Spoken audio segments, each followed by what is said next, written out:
अस्सलाम वालेकुम नाज़रीन, खबरों के सिलसिले को आगे बढ़ाते हुए खबर शामिल करते हैं। लाहौर से मिलाद कमेटी सुईगैस दफ्तर हरबंसपुरा के ज़ेर एहतमाम महफिल मिलाद मुस्तफ़ा सल्लल्लाहु अलैहि वसल्लम का इनकाद किया गया, जिसकी सदारत in charge deputy chief engineer Asad Ibas ने की। तफसीलात से आगाह कर रहे हैं शराज खान। जी शराज, बताइएगा। जी बिल्कुल, मिलाद कमेटी सुईगैस दफ्तर हरबंसपुरा लाहौर के ज़ेर एहतमाम महफिल मिलाद मुस्तफ़ा सल्लल्लाहु अलैहि वसल्लम का इनकाद हुआ। महफिल की सदारत in charge deputy chief engineer Asad Ibas, जबकि मेहमान ख़ुसूसी मरकजी रहनुमा Sui Gas employee union Pir Mohammad Zubair Khan group Shabbir Ahmed Khan ने की। हज़रत अल्लामा प्रोफेसर मुफ्ती नसीर अहमद चिश्ती ने खिताब करते हुए आका करीम सल्लल्लाहु अलैहि वसल्लम की हयात तैयबा पर रोशनी डाली।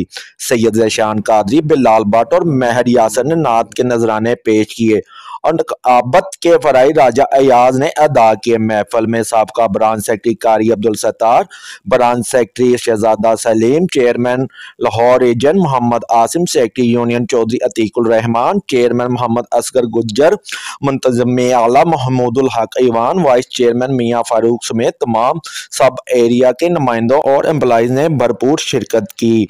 कैमरामैन वकास अली के साथ शहराज खान, रॉयल न्यूज़ लाहौर।